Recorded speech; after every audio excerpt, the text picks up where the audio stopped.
Welcome back to Turn Down for What, your source for EV news and updates. Like and subscribe for more content like this episode. Let's dive on in. Welcome back to Turn Down for What. We have another day. Another canceled episode? Canceled episode. We have a special episode. We're coming to you twice in 1 week. We've had weeks that we've skipped altogether. Now we're making up to you for a twice in 1 week episode because we have such a great epic conversation to have on recent news. Breaking news. Yeah, it's interesting day, Chris. Yeah, crazy times, man. Like I don't know if it's me, but everything I fall in love with, they just every few weeks they want to cancel something on me, and I don't know how I feel about that. So I figured we'd invite some friends to help me process my feelings. So I appreciated that. I figured I'd bring some positivity into my life, and I couldn't think of anybody more positive than these two fellas. So I think I want to kind of introduce these guys for those that maybe don't know. A couple epic fellas in the Tesla and EV community, and I think really relevant to this topic. And for those that haven't heard, Tesla announced yesterday during the earnings call that they were going to cancel the Model S and X. And, I think this is where it all started, not just for Tesla. And I'm really just curious. It's going to be a great conversation about what you guys think, because this is where my EV journey started when my sister bought a Model S and brought it home, and I saw it for the first time. And previous to this, I'd always thought of EVs as, the Nissan Leaf or these little underpowered golf carts. And then the S shows up, and that's the first time I'd ever seen an EV in a different way. And, at the time I was working for Dave & Buster's, working on video games. And one of my technicians, and our place was in Milpitas, just south of Fremont. One of our technicians got recruited by Tesla and invited me over to the Tesla factory. And right behind me, I still have the Tesla factory hat and stuff from those days when, Elon was on the floor. And I've got a little, a poker chip from those days that I got from the factory. And I got to see the Model S, and he took me back to that track that's back there. And the first time I ever got into a Model S, he put $100 bill on the dashboard right in front of me. And he said, "That's yours if you can grab it." And I just looked at him like, "Just grab it?" He's like, "Yeah, anytime you're ready, just grab the $100 bill. It's yours." And I'm just kind of waiting for the catch. And as soon as I went to flinch to grab the $100 bill, he punches it, and it slams me back into the Model S. And there was no way to grab that $100 bill off the dashboard. And that's when I knew that EVs were going to change everything. And so, yeah, I just thought, like, man, what a crazy day. And I know that, for Josh, on your journey, you took a Model S across the entire country of Canada from coast to coast. Is that right? And yeah, the entire continent. I think one of the great stories about cars in general, whether a classic combustion or EVs, is the tradition of a father and son. And I thought this was a great video recently that you posted on your channel, and we'll leave a link to these things. But this is you picking up. Well, sorry, I got audio there. You picking up a Model S. This is for your son, right? Yeah. So tell us about this. This is, again, the tradition, right? Of you started with a Model S, and then here's a Model S that your son's going to have as his first car. Yeah, it's an incredible car. I spent a lot of time with them. Of course, I ran a used EV dealership back in Canada, so I had literally hundreds of these things go through my hands and saw what they looked like. When they came back off lease, when they were in rough shape coming from the auction. I saw what it took to put them back on the road, safety certified, all that sort of thing, and it was really nothing in comparison to a gas car, but they offered so much in the way of safety, technology, convenience, performance, and space, utility, versatility. And when it came time for my son, he needs a car, I said, well, we got to get you a Tesla. And there's no car like the Model S. I mean, it's just big. It's got the hatchback. So when he's off to college, he can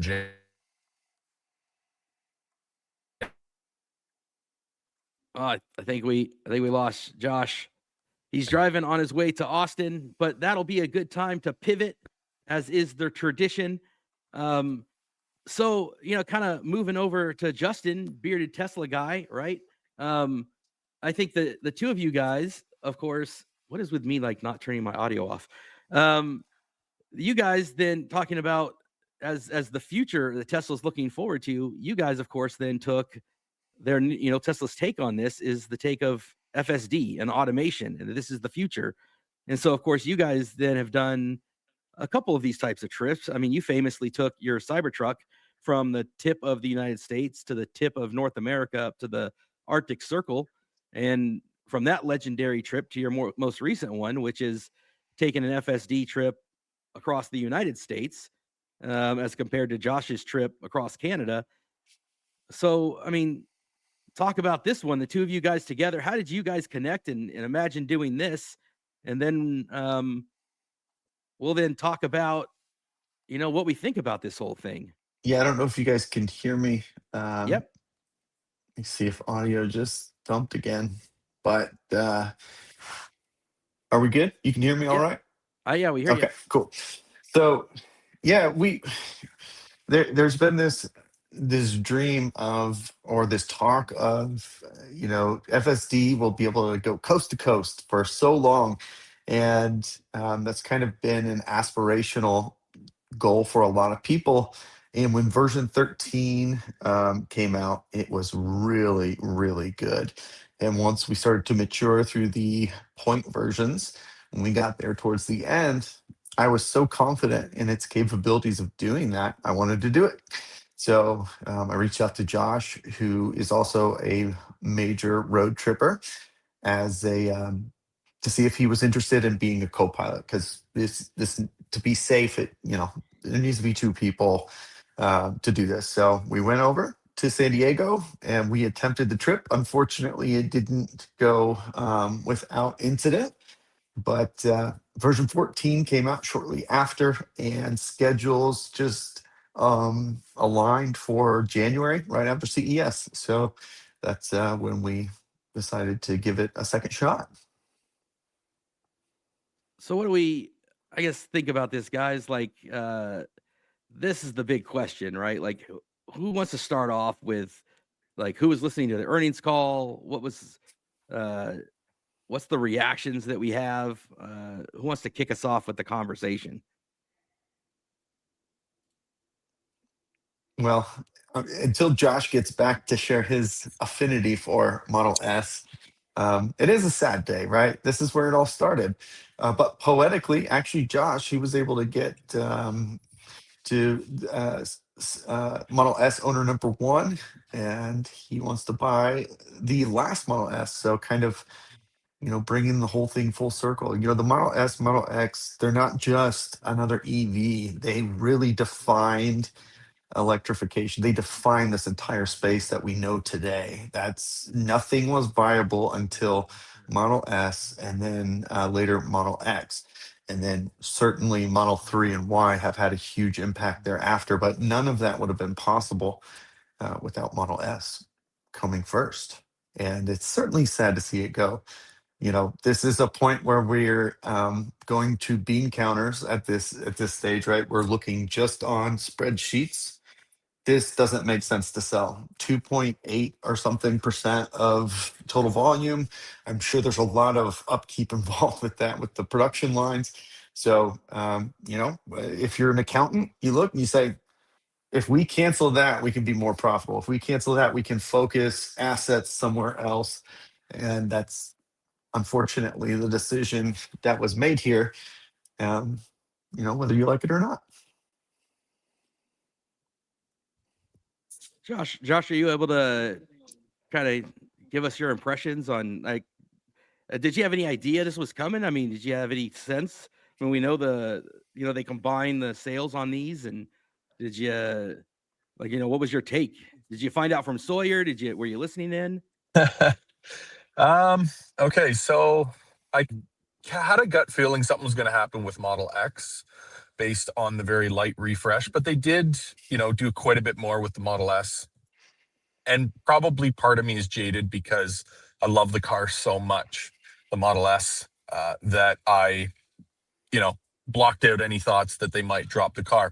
I think one of the things that surprised everybody the most is that there's no replacement, that it's just gone. They have exited the segment, and that, the Model S really that's America's EV. That is everything about that car screams America. The car's 1,020 horsepower. I mean, even back in the day, the 2012, when it came out, you had the performance version that was almost 450 horsepower.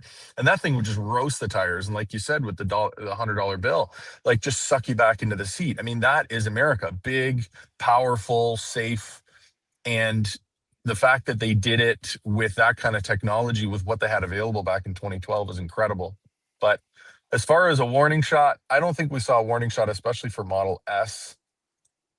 I'm pretty gutted over it, if I'm being pretty honest here, because I was thinking, hey, like, just put the latest version of FSD in this car. It's going to make sense.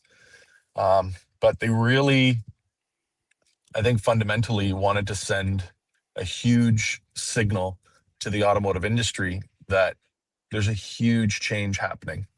And this is kind of one of those moments where you're just like, things were kind of changing slowly, but then it was like, somebody pulled back the curtain on what was actually happening, and now here we are. So I'm super bummed about it. I get it. It's like Justin said, the bean counters got in there, but it's not the first time I've gone through this. I was really bummed when Dodge canceled the Viper.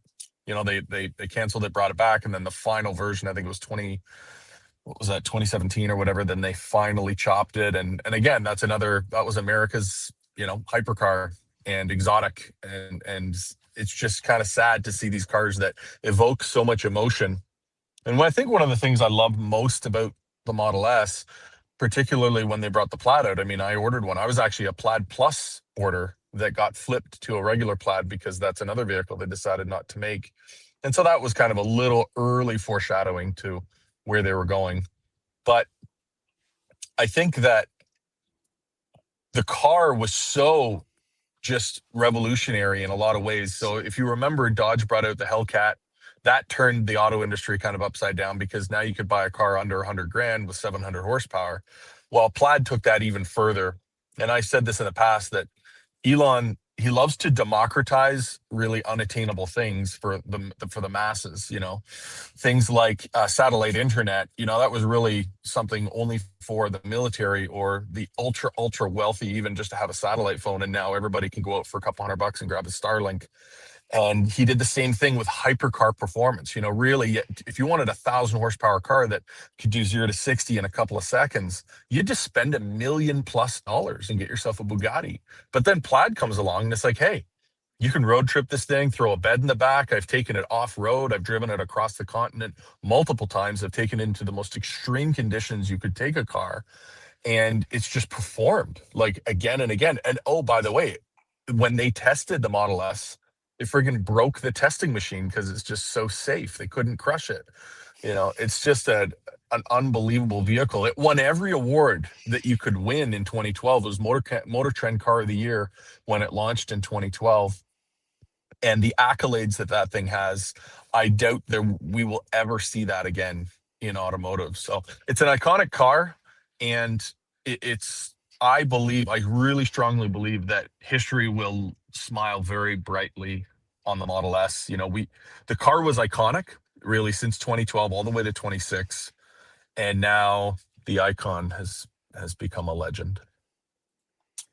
Yeah, I think that I think it's important to note too, and I spent last night really formulating my thoughts on this, and this is less about axing a specific product and more about the consequences of a future that we've been talking about, right?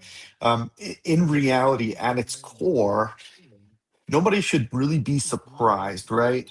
There were a lot of big, bold statements, and in the video that's uploading right now, I make the claim this is Tesla's JFK moment, where we choose to do these things not because they are easy, but because they are hard. That Yep. we've talked about this autonomous future and robots and all this stuff, and everybody's on board. We want it, but now, for the first time in a big way, these are some of the consequences that will come with an autonomous future. Example, I couldn't love a car more than I love my Cybertruck. That thing is everything to me. But if you listened last night, even that is looking like a future that doesn't come with a steering wheel, maybe. And if that's the case, is it even a Cybertruck anymore? Right? This thing is 35-inch off-road wheels and tires. It does all these amazing things. And what's the point of all of that if it's just a pavement princess, right? So it shifts. Tesla has been trying to live in this world of traditional automotive ownership and electrification while building a future that doesn't include any of us owning a car that we drive. So we're at this pivot point, and we're going to start getting pieces and pieces of the consequences that come along with that. Some good, some bad. Yeah, I think Yeah. what I've seen is, we saw it with Ford, and in their announcement is, I think the other side of this is economics. We're seeing the high priced EVs not selling, and I mean, as you said, Josh, a few minutes ago, I mean, this was a very small segment of their sales, and yet such a unique statement part of their portfolio. And the Model Y is one of the best selling cars in the world. Because I think affordability and all of the other pieces, the S and the X, turned around, and they were both the higher price point, more luxury, I guess, if you will, lineup of vehicles. And in that, Ford couldn't maintain production of the Lightning, and Tesla, I think, has such a strong value in their portfolio with the Y and the 3 that they could justify holding up the production lines of the other two. But to your point, that you just made ago, Justin, was that all of these vehicles, they are pivoting, as they've continued to pivot as a company and begin to look more towards autonomy. Yesterday's announcements are new investments in AI, and wanting to make the manufacturing capabilities to mass produce Optimus, and they're kind of shifting priorities. But whoever made the comment about the accounting side of things, the $100,000 beast car is only selling 20,000 a year, and the Model Y is selling 1 million. Let's just keep making the Model Y, and let's shift to Optimus, because we think that's the next big thing to sell. Now, obviously, for those people that are romantic over the 3 and the S, that's still something that it hurts to see it go. I wish they maybe would have cut one and not the other, and left you one luxury option in their lineup. That way you had the choice for that. The S, I think, would have been a good one to potentially keep in the lineup. But they just said, hey, like both of the high priced ones, we're not moving near the capacity of the ones that are 35, 40,000. So let's focus on streamlining. But you're seeing that as a foreshadowing in the rest of the industry. Ford axes the Lightning, but they're trying to come out with the $35,000 truck. Tesla's already there. But Ford, that's where Ford's trying to get to. But I think you're seeing a lot of the OEMs shift, and I think Tesla has the strength that they can do it out of a position of strength. But it's still something that those people, like I said, that have the love for the S and the 3 traditionally, have to experience that loss. I'm going to put it Yeah. this way: what if you look? What does tomorrow look like? What is that going to be? And I feel like if I'm Tesla and I offer a $30,000 car, that's great. I'll make $5,000. But if I can take that same car and do rideshare with it and make $8,000 a year with it, Why would I ever want to make that 5 and then have to build another car to do it? And I think they're at that technological point that not only Optimus is going to help people get better, but how many people in their 70s or 80s that can't drive would like to have the ability for a cheap ride share car that they can use. I mean, when I go to certain places for ride share, it costs 30, 60 bucks a ride. What if that comes down to $3 or $5 in these rural areas? And now instead of making $5,000 for that car, you're making 15 or 20 a year with that same investment. It makes sense for tomorrow to do that. Now, the cars we have today are great for today, but what does that autonomous look like? What happens when you have work that's being done by other groups? And I think that's the other thing we have to consider is what is tomorrow Tesla, not today. And I don't think Ford's looking that way. I don't think GM's looking that way. I think the only people that are considering what our tomorrow world will look like is Tesla. And I think this could be a result of that, but that's just a layman's view of it. Yeah. Well, I would add on that. Well, actually, I've had a chance to tour the factory where Model S and X are produced in Fremont. And I've also toured the factory in Giga, Texas, where the Cybertruck is built along with the Model Y and is soon to be Cybercab. And the differences are really significant, to put it really lightly. I mean, the line that S and X was built on is quite archaic, in comparison to, especially even the new unbox process, but even the way they build Cybertruck from the inside out versus the traditional cars that are built from the outside in. And, to your point, Josh, about maybe getting rid of one and not the other, the thing is that they're built on the line simultaneously and they need that volume to make it make sense. I'm sure they gave it some thought, and, I think it wasn't super easy for Elon to make that announcement. I mean, both of those vehicles are really his babies, his brainchildren. But it is, I get it. I'm not happy about it because the emotional side of me, the car guy, the enthusiast, wants to keep the cool cars. But I understand, the way that they're pushing forward, and it is prime real estate right in the middle of, California. This is Silicon Valley, and it kind of makes sense to launch really this new technological marvel of this, these humanoid autonomous robots out of that location because of the talent pool, and geographically it does kind of make sense. So I don't know. I think maybe, I mean, we could hope against hope that they'll come out with something based on the Model 3Y platform. They could come out with something that's a little bigger, a little beefier. That's also a possibility. What do you guys think about that? I think Man, it really sounded from it's important listening to remember first that the power of willing something into existence. So I say that first, saying if you were going to get a cyber SUV, you wouldn't need a Model X, right? So maybe that's what's happening here. Absolutely not going to happen, but that would be amazing, right? Next generation vehicles, but they made it so clear they don't. I don't know if anybody else got the vibe. They don't care about making cars anymore, Yeah. and it was very It's clear. it's like they want That's- to exit the retail car business. That's the feeling that Yeah. I'm getting. And that's coming from somebody who lived more than half their life in retail. I know I just had that sixth sense about it. It's like they want to just transition right out. Yeah, that's what I was And gonna the say is crazy part about that is, down volume year. Um, it was so nonchalant, 17, 18% profit margin before, regulatory credits.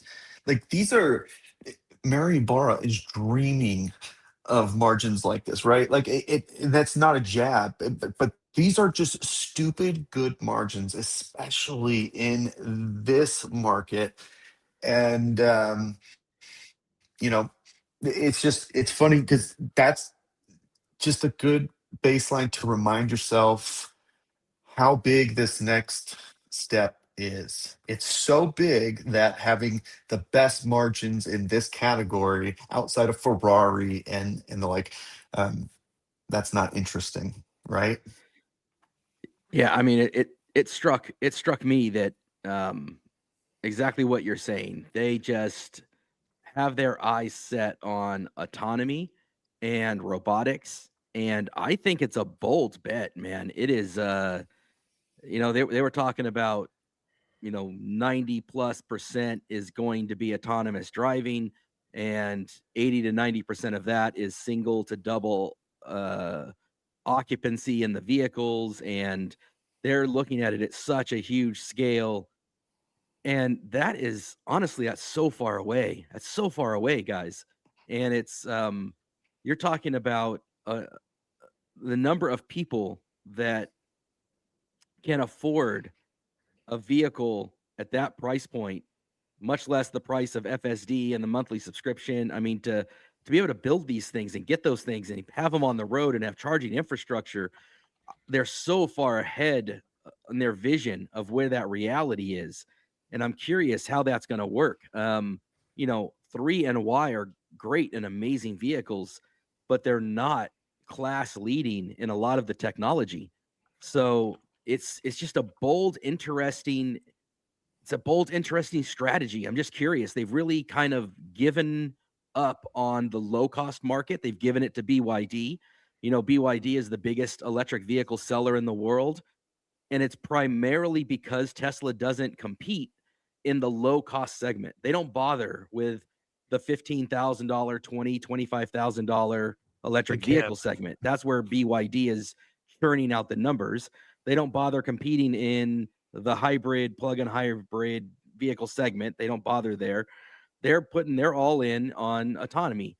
And there's not really anybody that competes in that camera only FSD space where if they can just get regulatory approval, which again is a bold, he's talking about, as long as the federal government doesn't regulate, and as long as these different municipalities and states, that's a lot of what ifs, man. That's a lot of bold, especially with the amount of people that for no logical, technological reason, you're fighting against folks that viscerally have an aversion to politically electric vehicles. You have people that are viscerally anti-Elon and get in their feelings about it. There's so much. You have to admire, on one hand, his internal optimism and drive to go with what he feels is his vision. But he doesn't put anything halfway, does he? I mean, he is just all in and goes for it and wills it to happen. And it works out so many times. I mean, in a lot of ways, he did this with NACS. He's just like, we are the North American charging standard. Says who? Says me. You know what I mean? And it just willed it into existence. And he's kind of doing that with this. Like, we're going to be autonomous. We're going to have these cyber cabs. We're going to have these little 2-seat vehicles.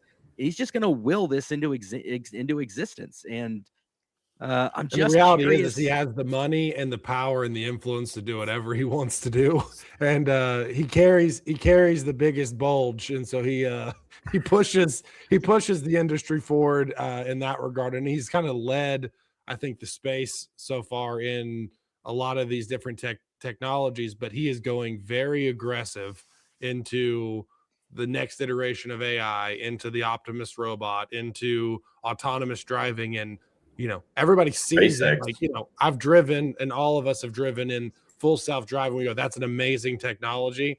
But he is not just betting on it being an amazing technology. He's betting on it being the future technology.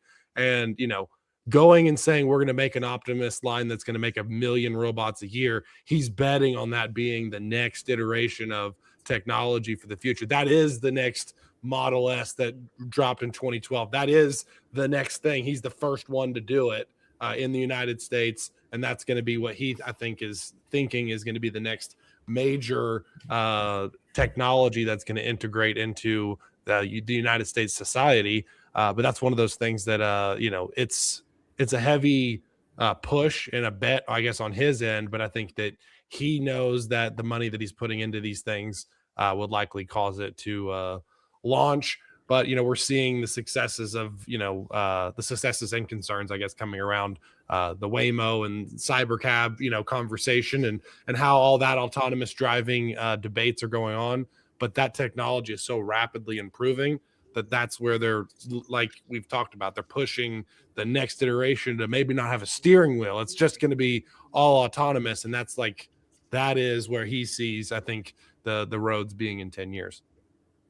But he's betting that it's going to be so cheap and so affordable and so abundant, to use his words, that people are going to fundamentally change the way that they transport themselves.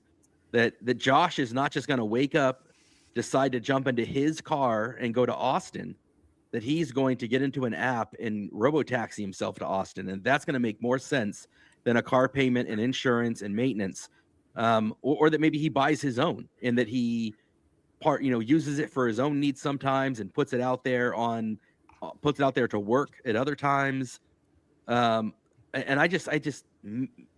this is why I'm not a millionaire, much less a billion, borderline trillionaire, because I don't have that type of futuristic vision. But I just look at what happened with the Cybertruck and the Lightning, and how much those communities didn't really embrace the technology. And we know that there are some limits in terms of the truck community in terms of what it can do. But it didn't get embraced the way that we thought it would, even with the hundreds of thousands of reservations for the Lightning or the millions of reservations for the Cybertruck. The feeling, or whatever it was, it didn't resonate, it didn't connect, it didn't happen. And are people going to fundamentally change their relationship with transportation? I want to own my vehicle. I want, like, FSD is amazing. This is a perfect thing for you guys, especially that have driven your vehicles, to the Arctic, across Canada, hands on wheel. Obviously, you've both experienced FSD to the degree of giving up that. And there's a time and place for that. And then there's a time and place, but you still love the drive. You still want to be feeling the road. I don't know, man. I don't know that I'm ready to give up my vehicle. Justin, you live in hurricane country, man. At some point, you want to own your vehicle and jump into your vehicle. You can't. I think of places like leaving an NFL stadium and what that looks like in the pricing. And I think of natural disasters. I don't want to rely on an app and communication and signals being down in any. I want to know that my vehicle is in my driveway. I don't know, man. What are your thoughts on this? Just know that that's the new okay boomer. Like that's what it's going to be, because I got called a Josh boomer. wants to he wants to drive his car. His kids don't care, right? They would much rather hail a Cybercat. So they're going to be way more comfortable. My kids are probably never going to drive, and it breaks my heart because I love driving and I'm an enthusiast. But that's the reality of this. Tesla, when they do these big bold things, this JFK moment that I argue, they have to create along the way, because a lot of stuff doesn't exist. Example, the chip manufacturing, they can't get enough of the right stuff, so they have to reinvent the wheel and build a factory here to do it themselves. And that's not even the hard part. Here's the hard part. um, the biggest challenge with running a business to a spreadsheet is this: the data will say one thing, but human behavior isn't always consistent with what the reality of the data is. If 80% of all cars on the road have two people or less in them, the real question should be, how many of those cars only have two seats? And I'm willing to bet it's less than 1% of all of those cars, because my wife, she would drive a Tahoe if she could. There's only four of us, and she's driving to and from work alone, but that's what she wants. She doesn't want a two-seater. And so that part, I think, is an even bigger challenge for Tesla in the short term, is how do you convince people that, even though there's only one or two of them in their car most of the time, that's all that they need, because up here they're conditioned that I want bigger, I want better, because I'm American, give me the Suburban, right? That's a much harder problem to solve than building a humongous chip factory that's going to be insanely hard to do. Let's pivot into the robot overlords, which is one of my favorite things to think about.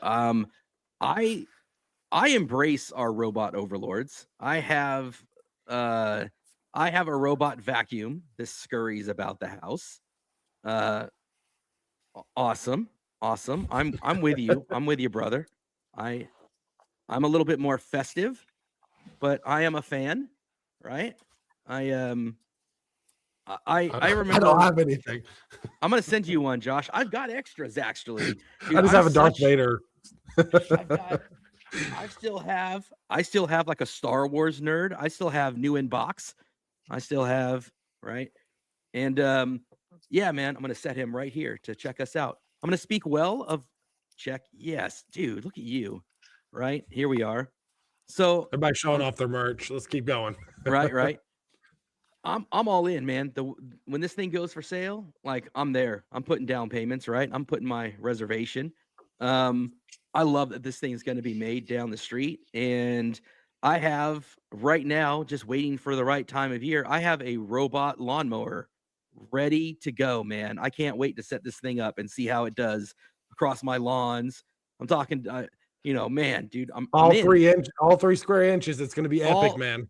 Dude, I got 50 square feet of California fescue lawn ready to cut. Yeah, California, we don't know for big yards for sure. But but I'm excited, dude. Any excuse to get a robot moving. Man, that part does excite me. And so like you were saying, Josh, can you imagine trying to build a purpose-built factory for 1 million Optimus? I get that square feet, converting it over, modernizing it for robotics. And I just think there's so much potential there for some really cool stuff to change. He's talking about, changing the GDP of the United States, man. Man, I'm here for it. So that part of it is both exciting, and then there is part of the amazing abundance where he's talking about everybody being a part of that, where the human nature part of me is like, that's never how it works, guys. It doesn't. Like you're either part of the people that are working on these, creating these things and making money in the economy, or you're not. Like there's just never been a Star Trek. I love the idea of Star Trek, right? And how everybody contributes equally and everybody is okay, but it never works that way. I think Elon's a little bit naive in that aspect of it, but the robot part seems amazing. Like, were you guys excited by that part? I mean, I know it's not good to lose the S, but what did you think about the idea of Optimus scaling? Because you've seen Optimus at the events at a very rudimentary level, but now he's talking about scaling to 1 million. That's serious. Well, Fremont's just the beginning for manufacturing. I mean, the big play is going to come for the 10 million coming out of Giga Austin. That's going to be wild when you see absolute legions of these things, going out into the public. It's definitely, life's going to look a lot different by 2030. That's for sure. Like when you walk around and go to businesses and just go about your day-to-day life, if this is the ramp and adoption curve for these robots. But I don't know, personally, I'm going to probably I'll probably buy one that's built in Austin just because, I got a bone to pick with the Fremont ones because they took away my Model S. Why you got to hate my Fremont plant, dude? Hey, they took away my favorite car, man. What's a world like in which you have 1 million true autonomous Optimus robots existing on this planet?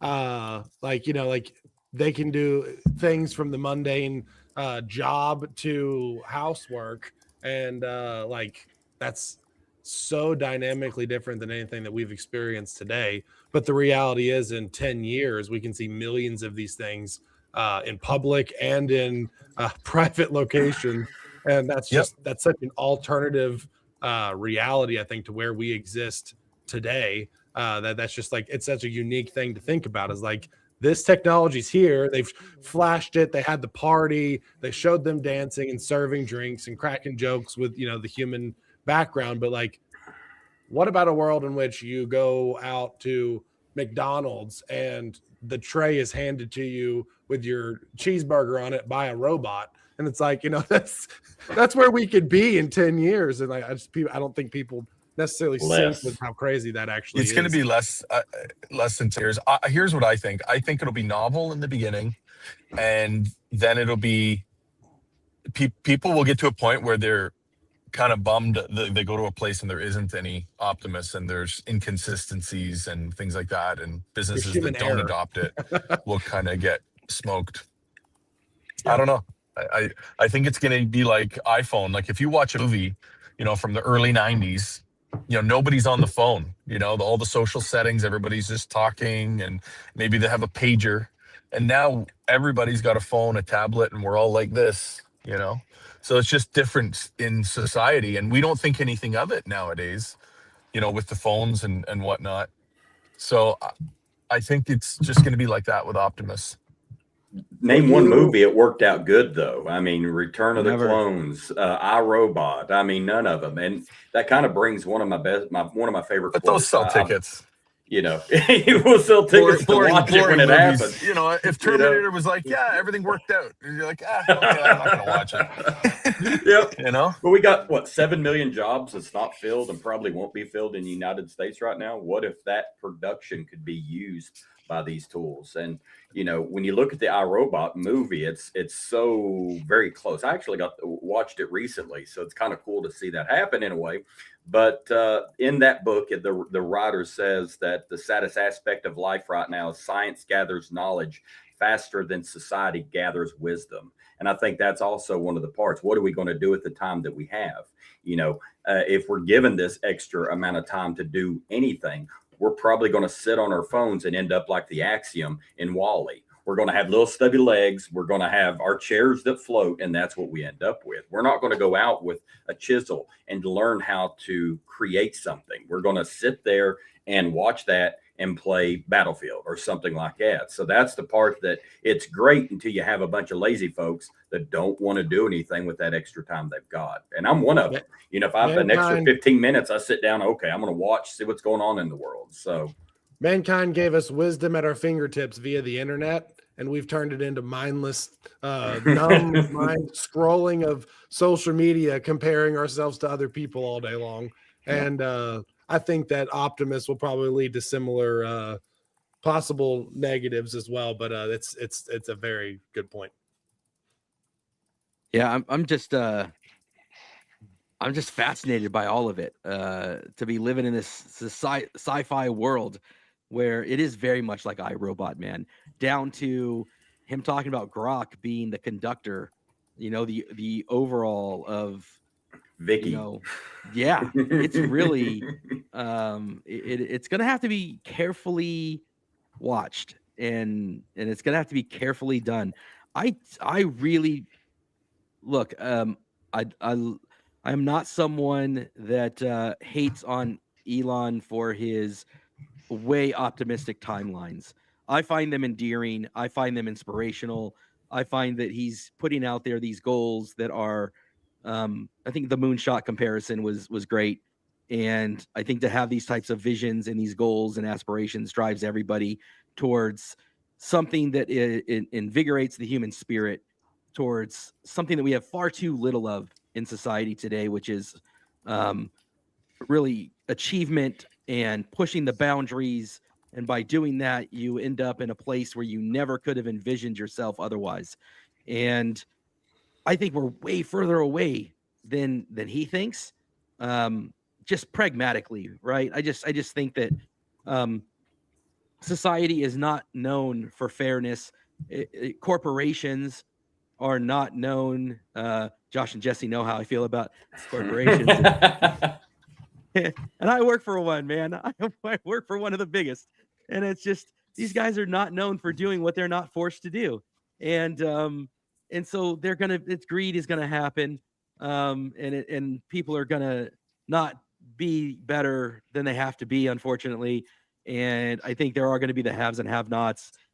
I think we do see that people are ignorant. I just had somebody on a comment yesterday. It was just yesterday, and they're like, criticizing just the most basic, YouTube short that came off of one of my videos, talking about how if it goes over a speed bump, it could explode at any minute.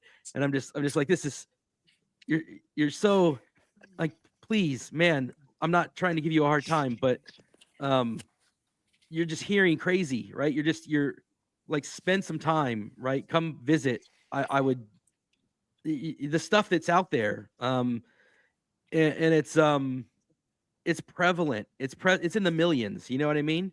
And so it's there's such an obstacle. There's such a hurdle. There's so much out there. Even the stuff that really intelligent people get so emotional about their politics, and we're so divided, and we're so in our tribes that really good people that share 70% of the same values and feelings and just want good for their kids and just want a lot of the same things. And 70% is a lot, you know what I mean? But 30% they're just feel different about. They hate each other. They hate each other over 30% or less than 30%. And so it's so hard to move things like this forward. So I just Yeah, but you're going to get one. So who's going to buy one for $30,000? If they said it's open tomorrow, you got 30 grand. Who's buying an Optimus? You know? yeah, I think it'll launch way more than that. But yeah, I mean, at 30,000, when you do the math on breaking down that payment over what it can do in terms Yeah. of in terms of housework and quality of life and yard work and hanging my Christmas decorations and I all spend a kinds of lot more stuff. on my kids right now. I'll be able to cut them out and they'll have to go get their own job somewhere. So Bro, I've got just simple things, man. And you could even share an Optimus, right? You could split it across a couple neighbors. It's got way more capability than a single house could ever use. until it You gets know? self-aware, I think you're right. Yeah, there's so much coolness that can come out of this thing. And again, I'm a big fan of the autonomy idea. But I still want my steering wheel. Yeah, I'm old man yelling at clouds for sure. I'm gonna be the boomer. I think that the corporations are going to want to see the technology because it's going to be a cost saver against the cost of labor. The corporations are going to cut jobs because if you had a true autonomous bot that could move packages from A to B or that could do basic tasks that cost money, you recover that investment at like a 20-30% ratio, if not more, compared to the salary. I mean, you can recover that in 1 year for paying the salary of an individual that's just doing grunt work. Obviously, certain specialties and stuff still maintained, but the move A to B and sweep the floor and the maintenance crews and all those things that you pay $50,000 a year to, well, now you just buy one robot and it does it for you 24/7 without complaining, and you recover that in 1 year. But guess what? Now you've eliminated the corporations are going to want this technology, and even you could go even broad scale to DoD applications and like ops and going into buildings and stuff, all being done via these robots that are intelligent enough to make responsive decisions based on what the inputs are. It's not just it's going to fold my laundry and do my dishes. It can clean a building to it can infiltrate a compound. Like that technology, if it's executed properly, could be used in a million different ways. Well, I think this is also why Elon has always been so firm about this basic universal income thing, which I've always been like, come on. But it is important because this is likely to happen. I've had a really hard time digesting Optimus, sustainable abundance, and a future where you don't have to work. It's all just way over my head until I heard at the investor meeting Elon talk about healthcare. Healthcare is a huge issue in this country. It's so stupidly expensive. Access is not equal. All these things. I don't know what the answer is, but it's not what we're doing today. That's all I know. But I also am not okay with telling a physician, you have to do this and you're going to do it for free, right? You're not going, whatever. I don't believe in that either. So what happens though when the surgeon is a robot and he's more precise, he's never gets tired, he's not drunk on the job? Then yeah, I mean, I guess surgeries are so cheap at that point. I mean, it's pennies. It is free, right? If Optimus can truly do these tasks, then things like healthcare, like we can solve some of the biggest issues that we have in the world, let alone this country, with Optimus, if it can truly deliver on some of these things, that it's going to change everything. And that it, but it took that for me to kind of start to digest this, because once you understand that foundation, then you can go on to the next one and the next and the next. If he's planting crops, a whole army of them planting crops, right? Okay, so that was $30,000 one time for that robot. It just on and on, everything that you can imagine. Okay, let me ask Josh Yeah. this. What do you think? Do you feel like cutting the S and the X, but getting the Optimus robot is a good trade? I don't think that it was necessary to chop S and X in order to get Optimus. I think there's two sides to it. I think it's a two-edged sword. I think one is that, there's the bean counters that said, it's time to move on. But it's also, I personally believe, the majority of it is a massive, massive statement to the world and to the industry.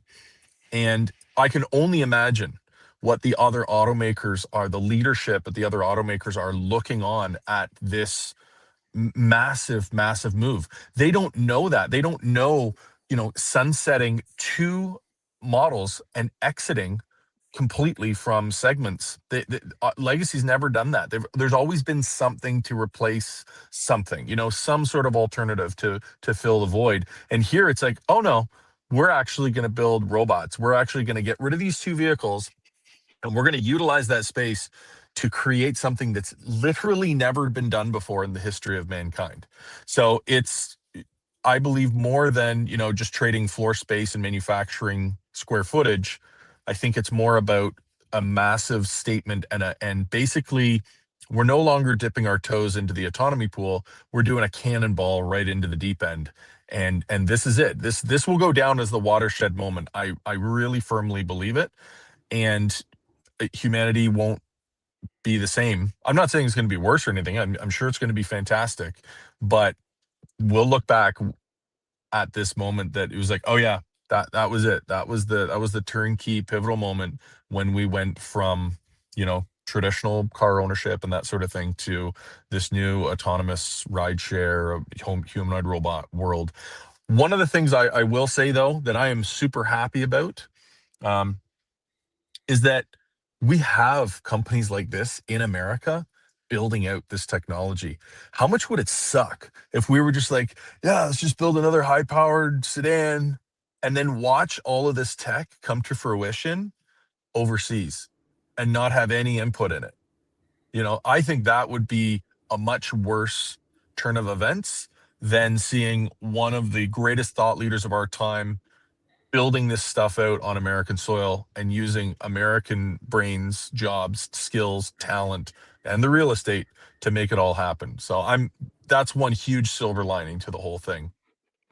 I will say, I wish more American companies would take the approach that he talked about last night, which was, we are going to build the heck out of solar production. We are doing our own lithium mining. If we need to, we're going to build our own chips. We are obviously doing our own batteries. We are vertically integrated. We are the most American built and manufactured and sourced supply chain vehicles. And I wish more would take that approach. I wish more would embrace how amazing that is. And I wish legislatively, politically, the country would get behind that, celebrate that, and remove obstacles to it. Whatever permitting was necessary to clear the way, I wish that we would show that as an example and say, if you operate your company this way, we're gonna remove any of the barriers that keep you from doing this as much as possible, while still making sure that environmentally we're being intelligent about it, while still making sure that if you're a $1 trillion company that you're paying your appropriate taxes. We want to make sure that this makes sense for everybody and that everybody is, participating in the success of all of this. But we want to make this something that you're able to do, and we're generating jobs, and we're making this something, because I should have mentioned this earlier. I think one of the things that's been on my mind that I thought was powerful, and I think it's being ignored, is China is with kind of going into Australia and Mexico and Canada and Europe, and they're just kind of putting their influence out there. And I want to be careful with how I say it. I am a fan of every time I've experienced a Chinese EV. I'm excited by what I'm seeing as a geek of the technology, right? I'm kind of sad that Tesla's not going to have the 800 volt / 48 volt steer by wire Model X, Model Y. I'm sad I'm not going to see that. I thought we would see that happen, and we're not. So I'm excited whenever I see a Zeekr, right? I'm excited when I see some of that stuff and get to experience it. But never forget that China and what they did in Hong Kong, never forget what they may do at some point to Taiwan. And the more of an influence they have in all of these other countries, the more dependent these folks are on China for their transportation and manufacturing and agriculture. The more that China has a good buddy, my friend, my trading partner relationship with not just their traditional partners, but a growing part of North America on both sides of us, North and South, and our European allies, the more that they do that, the more that when they eventually maybe make a move on Taiwan, which is very important for our chips. And Elon hinted at this, that he didn't think that many people were taking seriously the risk. I think that is a very underplayed part of his call yesterday, that he sees something coming in the years ahead. And these things that China is doing with EVs, I think is very much on the chessboard, on the 3D chess that China plays, the way that they're long-term strategic thinkers. They are moving pawns. We see EVs in our bubble. These are pawns to China in the global game. And they're getting ready to move their queen in a much bigger game. And Elon sees it. And he hinted at it. And I think that went way overlooked. Yeah. And The geopolitical is huge. This is not a political statement. I want to say that up front. But the good news is the current administration seems to be aware of this type of stuff in a more of a urgent manner, and they seem to be friendly to this type of development in the United States, which is helpful when it comes to getting the right type of legislation through and at a pace that's required to be prepared for this kind of a global situation. So I think that's a silver lining here, at least in the short term. But as you know, every 2 years things go back and forth, and it seems to be a more violent shift each time that it goes back and forth. So that's always going to be a risk. And for the people that want to see Chinese EVs here, it's not going to happen. This is a bipartisan issue. I just recently pulled the numbers with the help of Grok. In the United States, 10% of our entire GDP is related to the US automotive market. So anything that can, bring any type of damage to that is not in the interest of the United States. And that is why even Biden famously doubled the tariffs on, Chinese EV or Chinese cars, right? They're not coming. And they shouldn't come because the threat that it poses to our economy as a whole and jobs and all of it. And I think that it's kind of scary, some of the rhetoric that we see on the geopolitical stage about, bringing Chinese EVs to our borders or whatever. That's between them to figure out. But it seems that every year seems to be more of a lust to bring Chinese EVs here. And I get it. Affordable EVs that do some cool stuff is great, but just understand what you're saying in a bigger way. Would you There's a mind them long string being attached. Would you mind them being here though if they were made here, or would that still bother you? Like if let's take Volvo, right? Volvo is a Geely company. They have a Yep. factory. They are pseudo Chinese cars, right? If they built it in that factory and used American workers, would that bother you? The only thing that would bother me is anything related to autonomy. If they're building the cars here, they're building the cars here. It's like Hyundai Kia has done an amazing job of building out production here domestically to support this domestic market. They've invested billions of dollars in doing that, but what they're not doing is bringing in data mining, autonomy, lidar, detail mapping onto our streets that they're harvesting back home and doing who knows what with, right? They're not doing that. And that would be my concern with a Chinese manufacturer here. Man. That said, Lucid famously has, I think, in a good way, partnered with NIO to help them with their autonomy program. I think we're going to start seeing more and more of that. So we got to be prepared to understand what are the boundaries we should be setting up and what's safe, what's not safe, but at the same time gives companies like Lucid and eventually Legacy a chance to participate in this autonomous future. I think We it's see over the, though. I mean, I think that we couldn't trust China to hold TikTok data, and if we can't trust them to hold TikTok data, I highly doubt that we can trust them with our autonomy.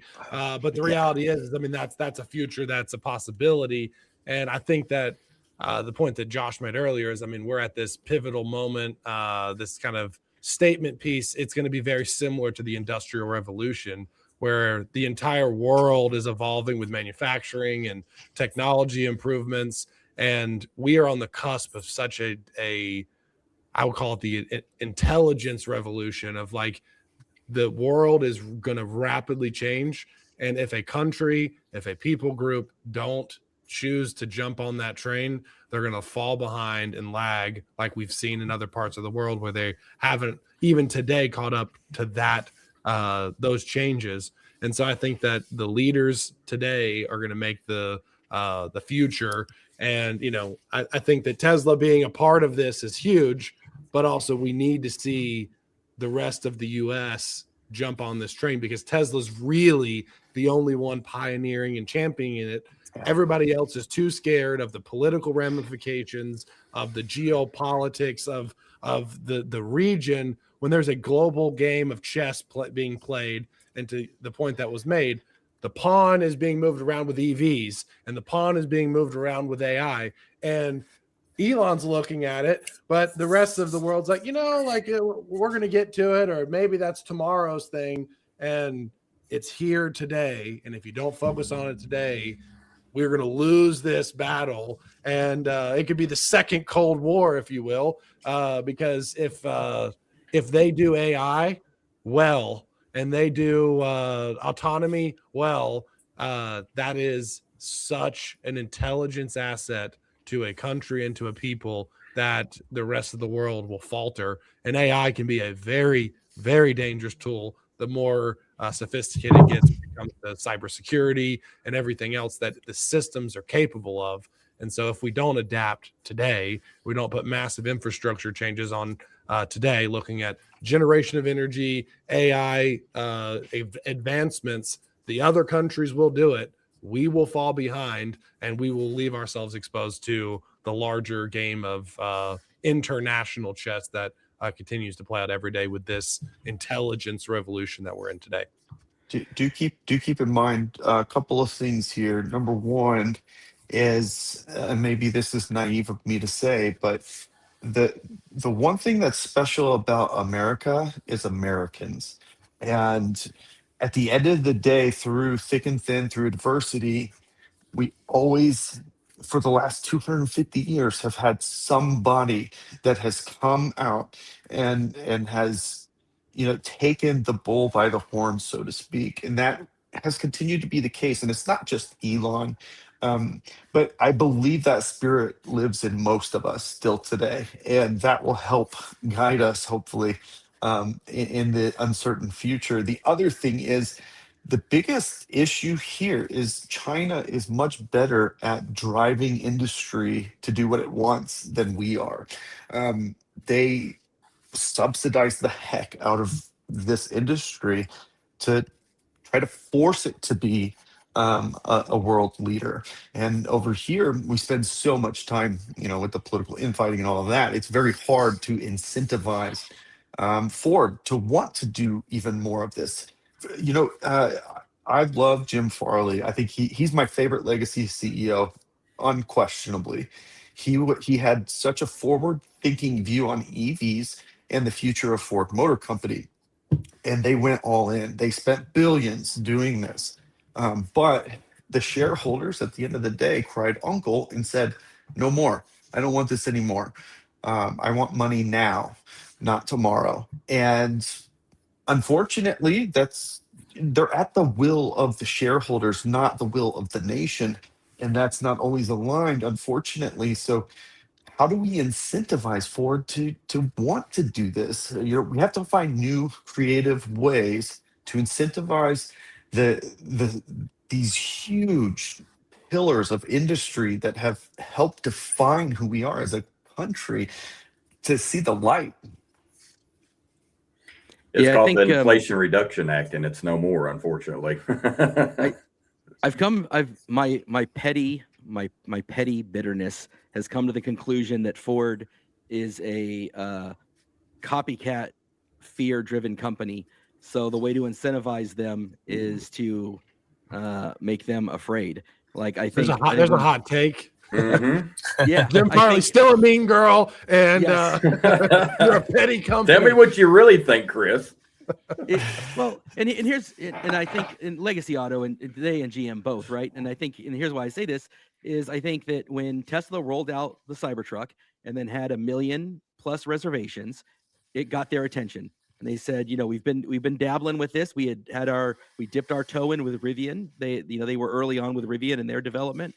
And then Cybertruck rolled on stage and they had 1 million reservations, and that is the heart and core of what Ford does, which is their pickup. And they said, holy crap, we're about to have our lunch eaten.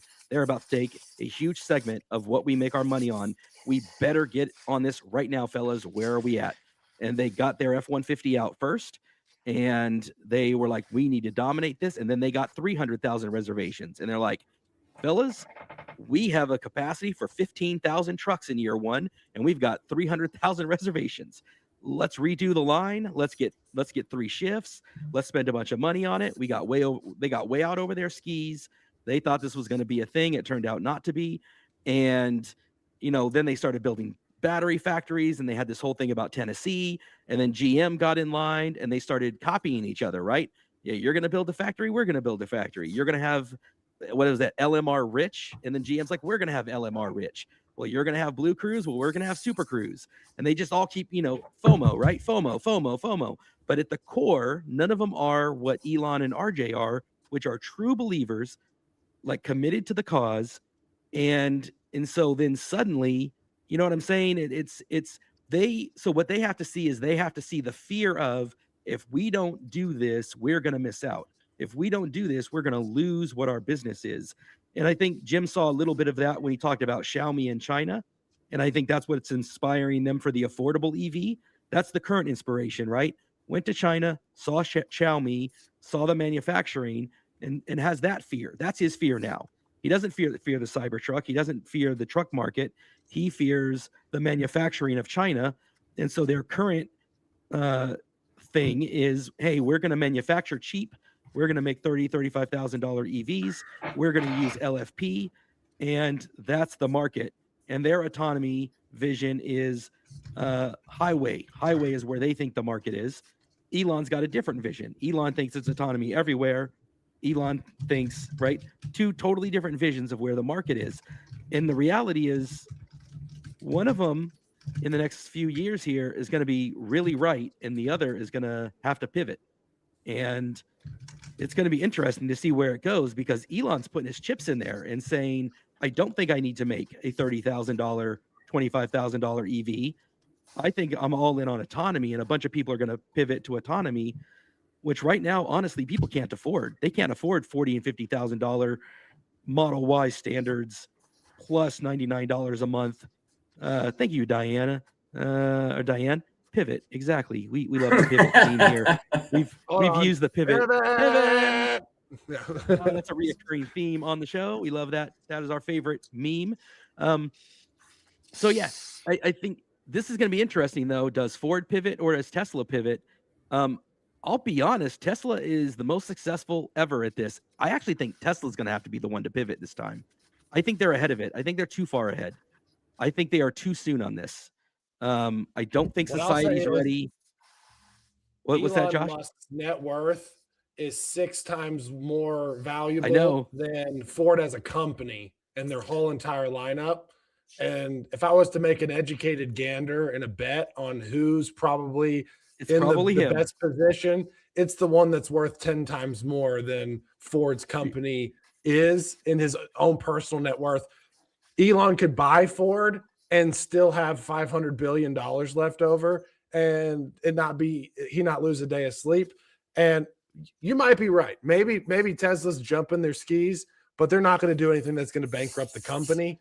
They are making strategic gambles on where the future is. But my best guess is that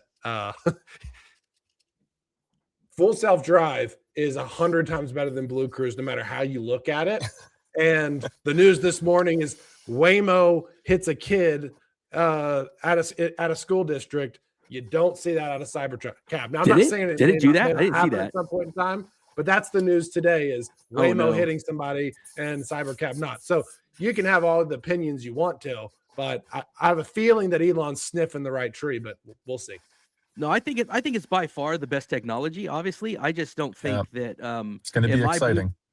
I was going to mention, I know Justin kind of alluded to it at the beginning of the pod here, but one little cool thing that that's come out of the cancellation of the S is that I did reach out to Steve Jurvetson, who's the owner of the very first Tesla Model S to ever roll off the assembly line, VIN number 001. And in fact, he's donated the car. It's over at the Peterson Museum in California. But I reached out to him on X and I'm like, hey, since you bought number 1, would you mind buying the final, very last one off the line just to kind of bring this all full circle? And he responded, he's like, that sounds like a good idea. And then about an hour later, he's like, okay, I'm doing it. So that's kind of a cool, cool little story. Steve's actually a really cool guy. I got to hang out with him at X Takeover, but there's so much passion in this whole thing. And we're really experiencing this time of growth and change with Tesla as a company. And I feel like there's been different seasons of the company. And this is definitely one of those really hardcore transitional times. And it kind of reminds me of when they went, and started into this whole full self-driving vision only thing. And we got rid of, it was on a smaller scale, but we got rid of the, ultrasonic sensors, no more radar in the cars and all that sort of thing. There was this big uproar. And well, here we are now driving across the country without radar, with no interventions. So I don't know, maybe we should just let the guy cook a little bit, And I mean, you guys just posted a video of 12-hour video. Chris, you want to pull up their YouTube and we can give them a little spotlight real quick. But I mean, it might be one of the longest videos in the history of YouTube. But there is a 12-hour clip that was posted this morning of you guys in full self-drive being capable for 12 hours straight. Give us a little dialogue. I haven't watched all 12 hours yet, so give me the sneak peek of what that 12 hours entails. There were a number of cameras during this, as we wanted to document absolutely everything, and that means I had well over 1 terabyte of footage from this 45-hour drive. What I discovered was that on YouTube, there is a limit of 12 hours or 256 gigabytes, whichever is highest. So it had to fit within 12 hours. So this is a video at 4x speed with a little bit of the beginning, like less than a minute, and a little bit of the end there, less than a minute. Everything else is literally it had to be scaled down to 1080p to fit the file size requirements. But this is the uninterrupted, full, nonstop drive from San Diego to Jacksonville, beach to beach, everything right there. It just shows you the power of Amazing. full self-drive. And I mean, if you want to sit here and watch 12 hours of footage and watch how much time is spent in control of the vehicle, it shows you the power and how far ahead full self-drive as a technology It also makes a really good background video, so you can just run it on repeat and repeat and repeat. I'm gonna do that before I leave for work. I'm just gonna throw it on repeat for you, Justin. I'm gonna get you some work hours. I mean, you It's can go gonna to be your whole ship crazy. and come back, Chris, and it's not going to be It'll done still be yet, so. playing, dude. I can go to work. I can come home. It will still be playing. Pretty cool. You have Dude, no so- idea how hard it was to get this video uploaded to YouTube. It failed the first 3 times. The third time, I thought we were going to make it, and it failed at 92% after like 19 hours of uploading. Upload. And this one successfully uploaded as of this morning. I woke up and oh, thank goodness I don't have to start that over again. So it took about 10 hours for this video up. Wow. Even All with right, so- lightning fast internet, that's a very big file. But I mean, this is just proving and anchoring where the technology is today and not including where it can be tomorrow. But you know, I can say definitively, out of all the full self-drive technologies, full self-drive, all of the autonomous driving technologies that I've been a part of, full self-drive. And I've heard a buddy, I haven't driven it in the past couple of weeks, they said that the newer updates have made it even better. And it's like, it's going to continue to evolve and get better. And with AI as a brain behind it, it's going to continue to get smarter and faster and better, where LiDAR cameras can only do so much for predicting human behavior and everything else. And so I think that this technology is just going to continue to flourish, and I'm excited to see where it goes. Just remember, as they famously say, full self-driving today is the worst it will ever be. Yep. So It will never be Yep. worse than it is today. And However Brad- that saying goes. And the hopes is that we don't see headlines like this coming out of Cybertruck, you know, or out of the full self-drive technology. But you know, there's only so much you can do in control of this. But this is going to be dominating the news cycle today as part of the autonomous driving narrative. And I mean, I think it further anchors where we exist dealing with this technology. This is a real big concern. Listen, humans are terrible drivers. We kill people daily, every day, thousands of people. There are going to be tragedies along the way, and there's going to be injuries along the way. And my fear is that will somehow take hold and slow progress. And in slowing progress, we're keeping less safe people on the road, which is doing the absolute opposite of what we should be doing. Autonomy will save lives. It does save lives. And these articles are hopefully not too alarming that it takes action thereafter. But Cruise famously, they closed shop after that lady was run over. You know, they that was basically the end for them. So hopefully, you know, we have the perseverance to drive through these terrible moments that are going to happen. They're inevitable. But Yeah, I think I LiDAR really- is going to lead to more instances like that than full autonomy. I mean, obviously, there's still going to be faults, like you're saying. And I think that's where we've had this discussion, I think, a few weeks ago on the podcast. I mean, we discussed that, I think, just pull up the static. I think it's like 40 to 45,000 people a year die in car crashes. And, you know, if we can take that number with autonomy down to 5,000, well, everybody's gonna be like, the technology killed 5,000 people, but we saved 40,000 people's lives in a fully autonomous world. And so, I mean, mistakes will happen, but how much can we improve the current outcome of the driving experience? Because I mean, it is a dangerous world with lots of mistakes that happen with human error, and obviously technology will improve. But that my point I was making was, I think that the AI backed systems with full self-drive and really understanding and processing the roads is going to be leading to a much safer future than camera based, because it can't understand and dictate human decisions and what it's doing. No, we've talked about this on the podcast that We've seen it respond in real time to not just gestures, Chris, but I don't think he human can hear you. behavior. I don't think so. Josh doesn't get my audio, I think. Poor guy. Yeah, I don't think so. It doesn't go to Austin. It doesn't route that way. Can you hear me, Justin? Yeah. Okay. Yeah. Something's lost weird with Chris's the audio. audio where like it's not giving all of us each other's audio or something. Yeah. No, I'm sorry, The sorry, system. Josh. Yeah. No, I was just gonna say we Well, talked about guys, this I do have before to that- run.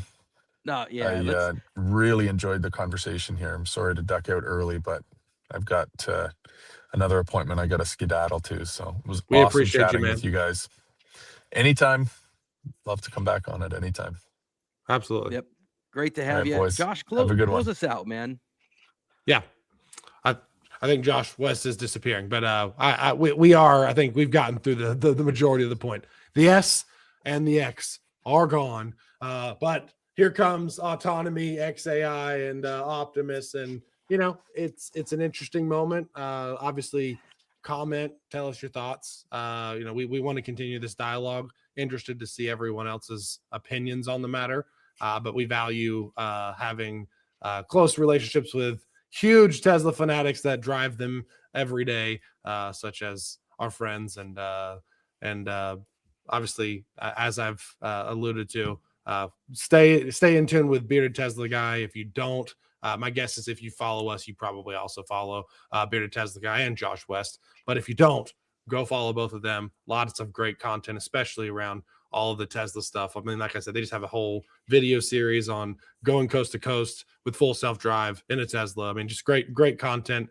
things that we don't have the time or ability to generate content wise, but such great resources for people looking at the technology and what it can do. But with that being the case, it's been an hour and 20 minutes. So we probably should call it a wraps. But Thank you for tuning in to this episode of Turn Down for What and all the insightful data. Thank you, Justin, for joining us again and being able to share your constant wisdom and insights. We always appreciate you having you on the podcast. Thank you, Josh, even though you disappeared already, for joining again. But this has been a special episode of Turn Down for What. We got some yummy material coming up, so stay tuned for more EV news and updates. We will see you next week. Thanks for tuning in to Turn Down for What. Make sure you're subscribed with your notifications on to tune in to more EV news and updates. See you next time.